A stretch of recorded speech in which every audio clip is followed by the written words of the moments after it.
வணக்கம். ஸ்டாலின் தலையில் விழுந்த மிகப்பெரிய ஒரு இடி. வைகோ, அந்தர்பல்டி, திமுகவின் கூட்டணியில் இருந்த கட்சிகள் வருகின்ற 24ஆம் தேதி ஆலோசனை நடத்தி திமுகவுடன் கூட்டணியில் தொடருவதா என்பதை முடிவெடுப்பதாக முஸ்லிம் லீக், விசிக போன்ற கட்சிகள் அடுத்தடுத்து அறிவிப்புகளை வெளியிடப் போகிறார்கள். இதனால் திமுகவின் தலைவர் ஸ்டாலின் அவர்களுக்கு மிகப்பெரிய ஒரு அதிர்ச்சி தலையில் விழுந்த மிகப்பெரிய ஒரு இடியாக செய்திகள் வெளியாகியுள்ளது. ஸ்டாலின் அவர்கள் எதற்காக இப்படிப்பட்ட ஒரு தோல்வியை தழுவினார்? மேலும் திமுகவிற்கு தோல்விற்கு காரணம் குடும்ப உறுப்பினர்கள்தான் என்பதை முதல்வர் விஜய் அவர்கள் திருச்சி கிழக்கில் மக்களை சந்தித்து தெரிவித்ததும் பேசுபொருளாக மாறியுள்ளது. ஸ்டாலின் அவர்கள் சிறப்பான ஆட்சியை கொடுத்துள்ளார் என்பதை அவரை நம்ப வைத்த சேகர்பாபு உள்ளிட்ட கட்சிகளே தற்பொழுது திமுகவிற்கு எதிராக பேச ஆரம்பித்துவிட்டது. வைகோ போன்றவர்கள் எங்களுக்கு கொடுக்கப்பட்ட தொகுதிகளில் வலுக்கட்டாயமாக சூரியன் சின்னத்தில்தான் போட்டியிட வேண்டும், உங்களது சுய சின்னத்தில் போட்டியிடக்கூடாது என்ற அழுத்தமும் கொடுத்ததாக வைகோ அவர்களும் பேசியுள்ளார். முஸ்லீம் லீக் போன்ற கட்சிகளும் நாங்கள் திமுகவின் கூட்டணியில் இருந்தது உண்மைதான், தற்பொழுது எங்களுக்கான அங்கீகாரத்தை ஒரு கட்சி கொடுப்பதாக தெரிவித்துள்ளது. அதற்காக நாங்கள் எங்களது சமுதாய மக்கள் சிறுபான்மையினர்களுக்கான ஆதரவுகளையும் நாங்கள் கேட்டு பெறக்கூடிய உரிமையும் ஒருவர் கொடுக்கிறார் என்றால் நிச்சயமாக மக்களின் தீர்ப்பை நாங்கள் ஏற்றுக்கொண்டு அவருக்கு ஆதரவுகளை கொடுத்துள்ளோம். வருகின்ற உள்ளாட்சி தேர்தல், பாராளுமன்ற தேர்தலிலும் இதே கூட்டணி தொடருமா அல்லது விஜய் அவர்களுக்கான ஆதரவாக மாறுமா என்பதை நிச்சயமாக நாங்கள் வெளியிடுவோம். இது திமுகவிற்கு பாதகமான ஒரு தகவலாகத்தான் கிடைக்கப்பெற்றுள்ளது. ஏனென்றால் திமுக 25 கட்சிகளுடன் போட்டியிட்டு மிகப்பெரிய ஒரு தோல்வியை மட்டும் தழுவியுள்ளது. ஏனென்றால் 2.5 ஆண்டுகளே ஆன விஜய் அவர்களது அரசியல் பயணம் 108 இடங்களை தனியாக மக்களின் ஆதரவுகளோடு வெற்றியடைந்துள்ளது என்றாலும் திமுக தோல்வியை தழுவியுள்ளது. முதல்வர் வேட்பாளராக அறிவிக்கப்பட்ட ஸ்டாலின் அவர்களை கொளத்தூர் தொகுதியில் முதல் சுற்றிலிருந்தே பின்னடைவை தான் சந்தித்தார். இதற்கு காரணம் ஸ்டாலின் அவர்களை ஏமாற்றியதுதான். திமுகவில் இருக்கக்கூடிய நபர்களும் ஸ்டாலின் அவர்களது குடும்ப உறுப்பினர்களுமே இதற்கு முதன்மையான காரணம் என்று ஒவ்வொரு உண்மையான தகவல்களும் வெளியாக ஸ்டாலின் அவர்களது தலையில் விழுந்த இடியாகவே மாறிவிட்டது. சட்டமன்றத்திற்கும் செல்ல முடியாத நிலைமை, மக்களிடமும் உண்மைகளை எடுத்துரைக்க முடியாத ஒரு நிலைமை, ஜென்சி பசங்க தான் ஆட்சியவே கவிழ்த்து விட்டார்கள் என்ற உண்மையை ஏற்றுக்கொள்ள முடியாமல் திமுக ஜென்சி மீட்டிங் என்ற ஒரு நிகழ்ச்சியையும் நடத்தியது. சரி, அதிலாவது உண்மைகளை கூறுவார்கள், ஜென்சி பசங்க வருவாங்க, 18 வயதுக்கு மேலுள்ளவர்கள் வருவார்கள் என்று பார்த்தால் வந்தவர்கள் எல்லாருமே 35+ இருக்கிறார்கள். அதிலும் வேடிக்கை என்ன தெரியுமா? கொத்தடிமையாக இருப்பது பெருமையாம். ஸ்டாலின் அவர்களது மகன் துணை முதல்வராக வந்துள்ளார், அதில் என்ன பெருமை? நீங்கள் கொத்தடிமை என்பது கொத்தூஸ் என்று அதை சுருக்கி அழகாக கூறுகிறீர்கள். அதாவது உங்களுக்கு புரிகிறதா என்று தெரியவில்லை. ஒருவர்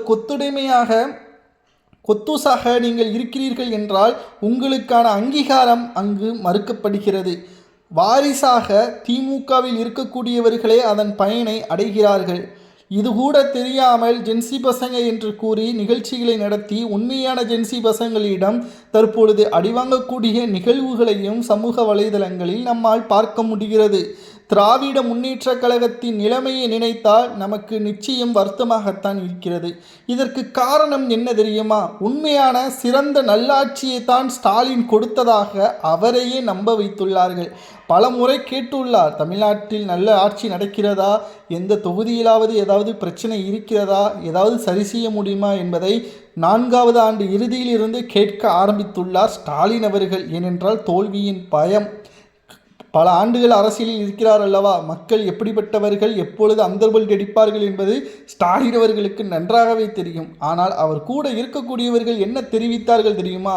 ஸ்டாலின் அவர்கள் பயந்துவிடக்கூடாது, அவரை நம்மளை திட்டிவிடக்கூடாது என்பதற்காக, தலைவரை 234 தொகுதிகளில் 200 தொகுதிகளில் நம்ம தான் தலைவரை வெற்றியடைய போகிறோம், பயப்படாதீங்க, நீங்கள் உண்மையான சிறந்த ஆட்சியைத்தான் கொடுத்திருக்கீங்க. நீங்கள் பயப்பட வேண்டிய அவசியமே கிடையாது. நீங்கள் ஒவ்வொரு தொகுதிகளிலும் உங்களது முகத்தை மட்டும் காட்டிட்டா போதும், மக்கள் உங்களுக்கான வாக்குறுதிகளை நீங்கள் செலுத்திவிட்டதாகவே மக்கள் நினைப்பாங்க. உங்களுக்கான ஆதரவுகள் ஒவ்வொரு தொகுதிகளிலும் மற்ற கட்சியினர்கள் டெபாசிட்டை இழப்பாங்க தலைவரை.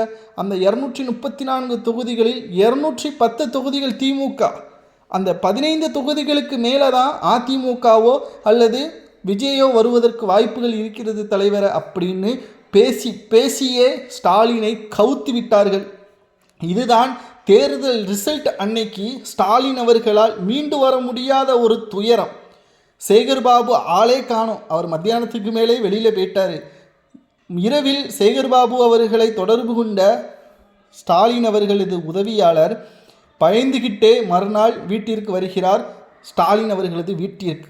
அப்பொழுது ஸ்டாலின் அவர்களது மனைவி துர்கா ஸ்டாலின் அவர்கள் 40 பக்கங்கள் கொண்ட ஆவணங்களை வைத்துக்கொண்டு, கொளத்தூர் தொகுதியில் எனது கணவர் போட்டியிட்டால் தோல்விதான் என்று உளவுத்துறையும் தனியார் அமைப்பு நடத்திய அந்த இரகசிய ஆய்வும் கூறுகிறது.